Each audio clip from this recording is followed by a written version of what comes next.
All right, so today we're heading into the Andes. Into the Andes. Yeah, we're going to do a deep dive on La Sociedad de la Nieve.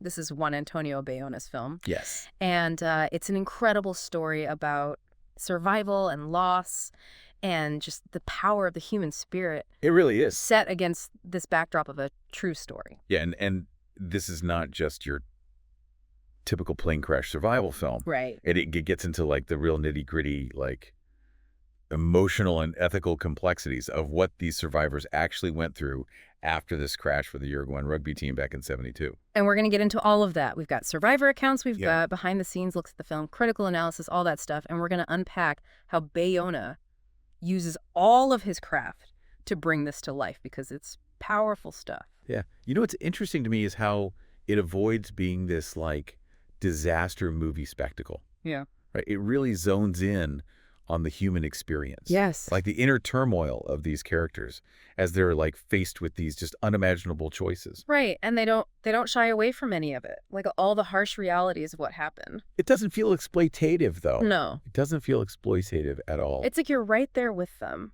feeling the weight of every single decision they have to make. Bayona does this really good job at setting the Andes almost as a character. Yes. Like this oppressive presence The vastness of it. that just underscores the entire struggle of these survivors. Absolutely. And the sound design, the cinematography, the way they frame certain shots, Yeah. everything is used Hmm. to create this immersive experience. True. You feel like you're there. You Yeah. can feel that wind whipping across the snow. I thought the way that they used light and shadow was really interesting too. Mm-hmm. Because even in these really desperate moments, you Mhm. still see these glimpses of beauty, right? Like Yeah. these shafts of sunlight Right. that are breaking through the clouds, Yeah. almost like symbolic of, you know, like a resilience of hope. Yeah. Almost. What really stood out to me, I think more than anything, was just the sound, the way they use silence, the way they use the wind howling through the wreckage, Oh the yeah. crunch of footsteps in the snow. And it's so good. Just heightened the intensity of every This sound is so of important. it. And they use it so effectively because it's not just background noise. It is adding to the story. It's a character, Yes. heightening that tension. Yes. The isolation Yeah. and even these brief moments of connection that these survivors have. And speaking of connection, one of the things that sets this film apart is this choral narrative style. It's not just one protagonist we're following. We get glimpses into like the perspectives of multiple characters. Yeah, which adds such depth Oh, to absolutely. this whole story. Yeah. Because it allows the audience to really get an understanding of the group dynamics, Right. the struggles that are happening individually, Right. and then this collective will to survive. Yes. Each voice adds another layer Mm. to the story. Mm. And you get this tapestry of human experience in the face of this just unbelievable circumstance. And on top of that, you've got Numa Tricati's voiceover throughout the film. Oh, yeah. For those who don't know, he was one of the survivors who later passed away. It was such a powerful choice by Bayona. It really was. To have him narrating almost from beyond the grave in a way. Yes. It reminds us that this isn't just a story, Yeah.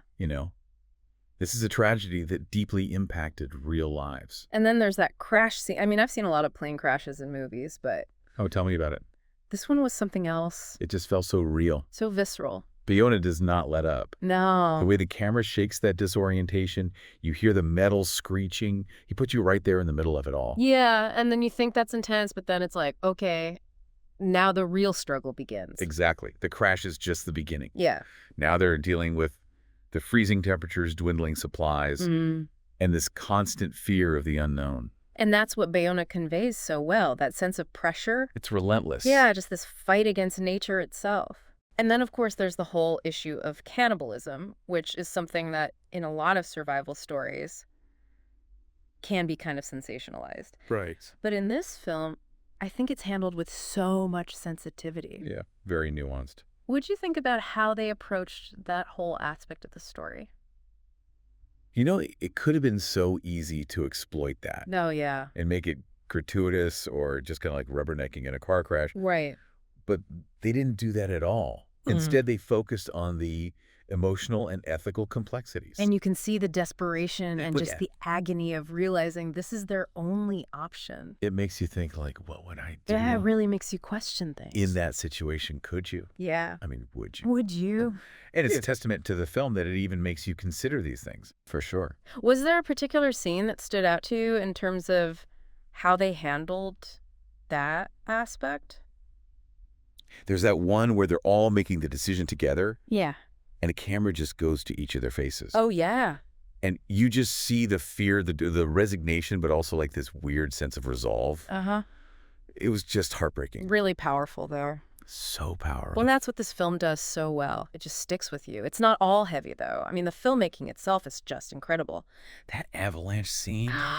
Oh, my God. Talk about intense. Masterclass in suspense. Yes. The silence as they realize what's about to happen, and then Yeah. that cracking of the ice. And the wave of white just consumes everything. It's terrifying, but also beautiful at the same time. And that's what I love about this film, is that even amidst all the despair, you still have these moments of breathtaking scenery. Yeah. The way Bayona captures the Andes, Mm-hmm. the way the light plays off the snow. It's like the landscape is a character itself. It really is. And I think that contrast between the beauty and that brutality, Yeah, that's what makes it so effective. totally. It's like a reflection of what the characters are going through. Hmm. They have these moments of hope and connection, Yeah.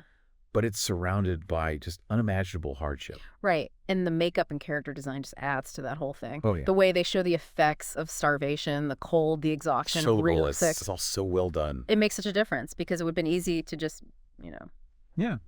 try to keep the actors looking presentable. Sure. But by letting them deteriorate visually, it makes it so much more believable. Yes. You really feel the toll it takes Physically and mentally. on every level.